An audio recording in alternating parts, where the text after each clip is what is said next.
Hi, எல்லோருக்கும் வணக்கம். Welcome to உங்கள் நான் கமல் ஹாசன்ஸ். அந்த வீடியோவில் நம்ம கமல் சார் பற்றி இன்னொரு புதிய தகவல் தான் டிஸ்கஸ் பண்ண போகிறோம்.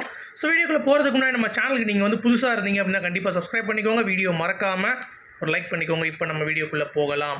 ஸோ இன்றைக்கி நம்ம பார்க்க போகிற முதல் டாபிக் வந்து பார்த்திங்கன்னா இந்தியன் 2 உடைய நிலைமை என்ன, ஸோ வேர்ல்டு வைடு கலெக்ஷன்ஸ் வந்து எப்படி இருக்குது, அது மட்டும் இல்லாமல் ஓடிடி பற்றின ஒரு அப்டேட் வந்து வந்துருச்சு. ஸோ 9th ஆகஸ்ட் வந்து பார்த்தீங்க அப்படின்னா ஓடிடியில் இந்தியன் 2 வந்து ரிலீஸ் ஆக போகுது அப்படிங்கிறத நெட்ஃப்ளிக்ஸ் வந்து ரொம்ப அதிகாரப்பூர்வமாக அறிவிச்சிட்டாங்க அப்படிங்கிறது தான் அப்டேட்டு.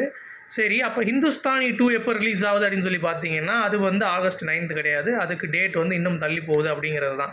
ஸோ இப்போதைக்கு தமிழ், அப்புறம் வந்து தெலுங்கு, இந்த மாதிரி அது டப் பண்ண லாங்குவேஜில் மட்டும்தான் வந்து ரிலீஸ் ஆகுது அப்படிங்கிறது ஒரு பக்கம் இருந்தாலும், இன்னொரு பக்கம் வந்து பார்த்தீங்க அப்படின்னா ஹிந்தியில் வந்து ஏன் இவ்வளோ டிலே அப்படின்னு சொல்லி பார்த்தீங்கன்னா இன்னும் வந்து ஃபைனல் பண்ணிகிட்டு இருக்காங்களா. ஏன்னா அதுலேயும் வந்து நிறைய படங்கள் வந்து இது பண்ணுறதுனால டிஆர்பி அடி வாங்கிடக்கூடாது, அட் த சேம் டைம் இதுவும் வந்து இறங்கிடக்கூடாது அப்படின்றதுக்காக கொஞ்சம் பேலன்ஸ்டாக ஒரு 1 வீக்கோ இல்லை வந்து ஒரு 3 to 4 டேஸ்க்கு அப்புறம் ஹிந்துஸ்தானி 2 ரிலீஸ் ஆகிறதுக்கான வாய்ப்பு இருக்குது அப்படின்ற மாதிரி சொல்லியிருக்காங்க. ஸோ அதனால் நம்ம வெயிட் பண்ணி தான் பார்க்கணும். அடுத்த தேட்டர்ஸ் வந்து மேக்ஸிமம் தூக்கிட்டாங்க இந்தியன் 2. இன்னும் வந்து ஒரு மிஞ்சி போனால் சென்னையில் ஒரு 10-12 தேட்டரில் வந்து ஓடும் அப்படிங்கிறது தான். ஸோ ஓவராலாக வேர்ல்டு வைடே ஒரு 50-60 தேட்டரில் கண்டிப்பாக ஓடுவதற்கான வாய்ப்பு இருக்குது. ஆனால் அந்த தேட்டர்ஸில் எல்லாமே ஒரு டீசெண்டான ரன் வந்து கொடுத்துட்ருக்கு, நல்ல ஆக்குபென்சி. ஏன்னா இன்றைக்கி சண்டே அப்படின்றதுனால ஆட்டோமேட்டிக்காக மக்கள் வந்து பார்த்திங்கன்னா படம் பார்க்குற போகிறாங்க அப்படிங்கிறதுனால ஓரளவு நல்லாவே ஃபுல்லாக இருக்குது அப்படிங்கிறது தான். ஸோ ஃபைனல் கலெக்ஷன் வந்து 221 கோடி, ஸோ 221 crores அப்படின்ற மாதிரி வந்து சொல்கிறாங்க. ஸோ இது வந்து அஃபிஷியலாக லைக்காக வந்து கூடிய விரைவில் அனௌன்ஸ் பண்ணுவாங்க அப்படின்ற மாதிரி அப்டேட் வந்து நமக்கு வந்திருக்கு. ஸோ எப்போ அப்படிங்கிறதை பார்த்துட்டு அதுக்கடுத்து நம்ம வந்து பேசுவோம், ஓகேவா. அடுத்து இந்த விஎஃப்எக்ஸ் இன் இந்தியன் சினிமா அப்படின்ற ஒரு தலைப்பில் நம்ம கண்டிப்பாக பேசி ஆகணும். ஏன்னா இப்போ ரீசெண்டாக வந்து பார்த்தீங்கன்னா கமல் சார் வந்து இந்த 6 பேக் கொண்டு வர சீனாக இருக்கட்டும் இந்தியன் 2ல், அப்புறம் வந்து அந்த விஎஃப்எக்ஸில் ஏஐயில் பண்ணது வந்து பார்த்தீங்கன்னா அந்தளவுக்கு வந்து ஒர்க் அவுட் ஆகலை. பட் ஓகே, மேனேஜ் பண்ண முடியுது. அதாவது ஒருத்தவங்க இறந்துட்டாங்க அப்படின்னா அவங்க இல்லை அப்படிங்கிறப்ப அவங்கள வச்சு மேனேஜ் பண்ணுறதுக்கு ஓகே. பட் யாருமே இல்லாமல் திடீர்னு நான் வந்து கமலஹாசன் மாதிரி ஒரு ஆளை எடுத்து நம்ம வந்து வரைஞ்சி அவர் இல்லாமல் நம்ம மட்டும் எடுக்கணும் ஏஐயில் அப்படின்னா அது வந்து அந்தளவு ஒர்க் அவுட் ஆகாது அப்படிங்கிறது ரொம்ப க்ளீனாகவே தெரிஞ்சு போச்சு.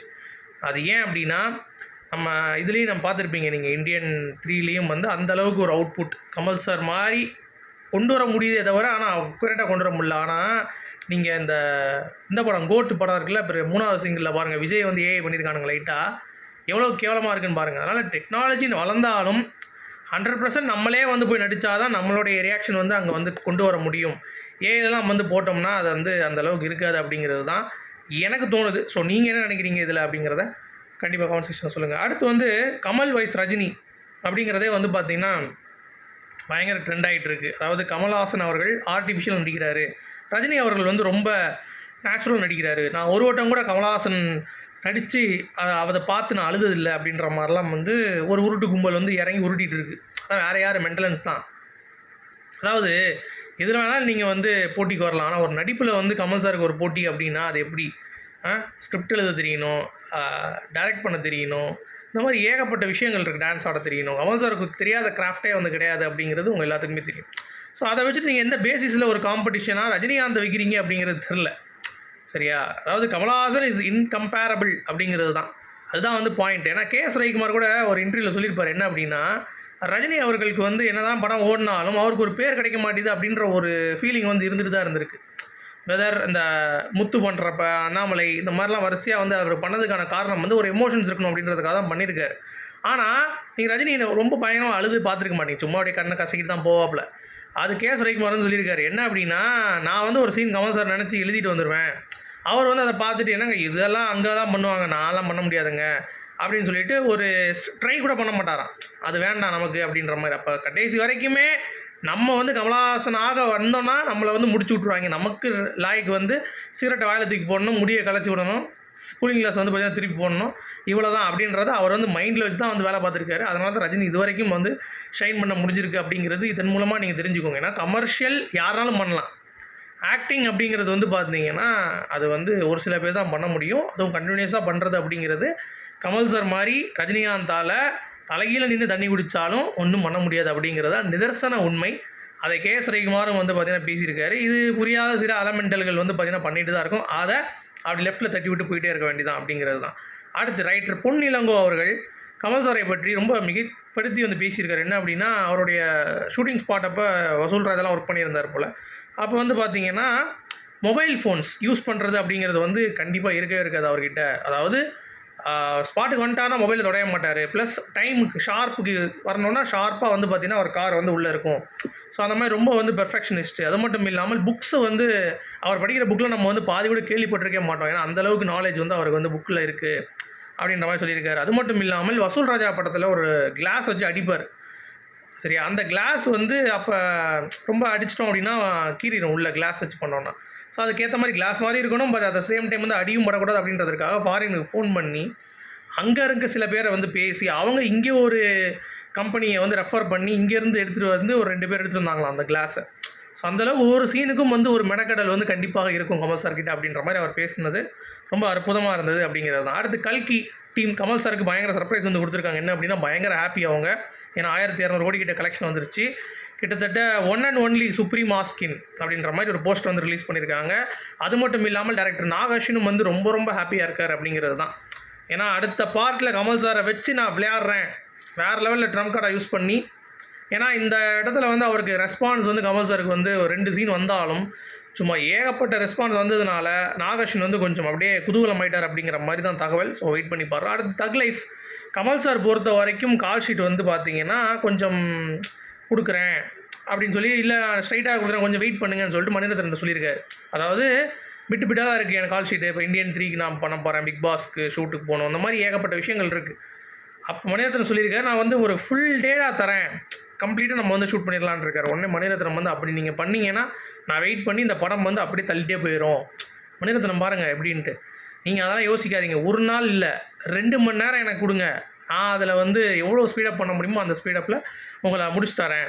ஸோ டெய்லி காய்ச்சல் இருந்தாலும் கூட ஒரு நாள் விட்டு கூட ஒரு நாள் நைட்டு கூட கொடுங்க, இல்லை காலைல கூட கொடுங்க. எப்படி லோகேஷ் வந்து விக்ரம் பண்ணார் தெரியுமா, அந்த ரேஞ்சில் தான். எனக்கு அம்மா சார் 10 மணிக்கு மேலே தான் ஷூட்டிங்கே அங்கே வருவார் அப்படிங்கிற மாதிரி சொல்லுவாங்க. ஸோ அந்த மாதிரி எப்போ டைம் கிடைக்குதோ சார் நீங்கள் எனக்கு ஃபோன் பண்ணுங்கள், நான் அதுக்கேற்ற மாதிரி ஷார்ட்டை வந்து மாற்றி வச்சுக்கிறேன் அப்படின்ற மாதிரி புயல் வேகத்தில் சும்மா தக் லைஃப் வந்து மிரண்டு போய் எல்லாரும் வந்து பார்த்தீங்கன்னா வேறு லெவலில் ஒர்க் பண்ணிகிட்டு இருக்காங்க. அதில் மணிரத்னம் அவர்களுடைய எனர்ஜி வந்து பார்த்தீங்கன்னா ஆஃப்டர் நாயகன் செம்மையாக இருக்குது அப்படின்ற மாதிரி. அந்த படத்தில் நடித்த நான் கிடையாதுங்க, பக்ஸு நம்ம நடுவில் கொஞ்சம் பக்கத்தை காணொலில் வந்து பார்த்தீங்கன்னா அந்த ஃப்ரெண்டாக வருவார்ல கூட ஒரு கேரக்டர் பக்ஸுன்ட்டு, அவர் தான். அவர் சொல்லியிருக்காரு இந்த மாதிரி இன்ட்ரெஸ்டிங்கான கமர்ஷியல் என்டர்டெய்னராக கண்டிப்பாக இந்த படம் வந்து இருக்கும். அது மட்டும் இல்லை, இந்த படம் கண்டிப்பாக வேறு லெவலில் கமல் சார் அண்ட் மணிரத்னம் அவர்களுக்கு ஒரு பேச்சு பொருளாக இருக்கும். ஏன்னா நான் வந்து ஒர்க் பண்ணிகிட்டு இருக்கேன், நான் பார்த்துட்டு இருக்கேன் அந்த ஒர்க் எவ்வளோ தூரம் அவங்க பண்ணுறாங்க அப்படின்றத நான் நோட் பண்ணுறேன். இது வந்து சும்மா கொடுக்குற பில்டப் கிடையாது. ஏன்னா நான் வந்து எந்த ஒரு படமும் வந்து நல்லா தான் சொல்லிடுவேன் அப்படின்ற மாதிரி அவரும் வந்து பேசியிருக்காரு. ஸோ எப்படியோப்பா படம் வேகமாக போகுது, எந்த தடையும் இல்லாமல் இருக்குது அப்படிங்கிறப்ப கண்டிப்பாக வந்து பார்த்திங்கன்னா இந்த படம் வெற்றி அடையும் அப்படிங்கிறது என்னுடைய ஒரு கணிப்பும் அப்படிங்கிறத நான் வந்து இங்கே மென்ஷன் பண்ணிக்கிறேன். ஓகேங்களா. அது மட்டும் இல்லாமல் விருமாண்டியில் வந்து பார்த்திங்கன்னா ஒரு காளை யூஸ் பண்ணிப்பார் கமல் சார். அந்த காளையோடைய குட்டி அந்த ரெண்டு பிரதர் போல் அந்த குட்டி போட்டது 2 மாடு. அதில் வந்து மெய்யழகனில் 1 கார்த்திகி, வாடிவாசலில் சூர்யாவுக்கு வந்து யூஸ் பண்ணுற மாடாக அது. எந்தளவுக்கு டீட்டெயிலாக வந்து பார்த்தீங்கன்னா கமல் சாரோடைய காலையே ஒரு ரெஃபரன்ஸாக வச்சு பண்ணிகிட்டு இருக்காங்கிறத இதன் மூலமாக நீங்கள் பார்த்துக்கோங்க. சினிமாவில் அவருடைய என்ன ஒரு இன்வால்மெண்ட் அப்படிங்கிறது இது மூலமாக அவங்களுக்கு வந்து தெரிஞ்சிருக்கும் அப்படிங்கிறது. அது மட்டும் இல்லாமல் விரும்பாண்டில் லைவ் டப்பிங் வந்து பண்ணியிருந்தாங்க. அதே மாதிரியான கான்செப்டில் ஒரு படம் இப்போ உருவாகிட்டு இருக்குது அப்படிங்கிற சொன்னால் நீ நம்புவீங்களா? 80% படம் வந்து லைவ் டப்பிங்கில் வந்து பிளான் பண்ணியிருக்காங்களாம், அதாவது முடிச்சிட்டாங்களாம். யார் படம் அப்படின்னா இப்போ ரிலீஸ் ஆக போகிற தங்கலான் பாரஞ்சித்துடைய படம். ஸோ அதில் 80% நான் வந்து விரும்பாண்டி ஸ்டைலில் தான் நான் பண்ணியிருக்கேன் அப்படின்ற மாதிரி பாரஞ்சித் அவர்களே ஒரு பேட்டியில் வந்து சொல்லிட்டார். ஸோ அப்படி இருக்கும் பட்சத்தில் கமல் சாரை எத்தனை பேர் வந்து பார்த்தீங்க அப்படின்னா அவருடைய அந்த ஒரு ஒர்க் எப்பயோ பண்ணிட்டு போன ஒர்க்கை இப்போ பண்ணி அதில் வந்து பார்த்தீங்கன்னா கிரெடிட் எடுத்துகிட்டு இருக்காங்க அப்படிங்கிறத நீங்கள் பார்த்துக்கோங்க. அப்பயே செஞ்சுட்டாரு கமல்ஹாசன் அப்படின்றது தான் பாயிண்ட். ஸோ உங்களுடைய கருத்துக்கள் சொல்லுங்கள். மீண்டும் நான் இன்னொரு சூப்பரான வீடியோ சந்திப்போம். அது வரைக்கும் குட் பை. Thank you guys.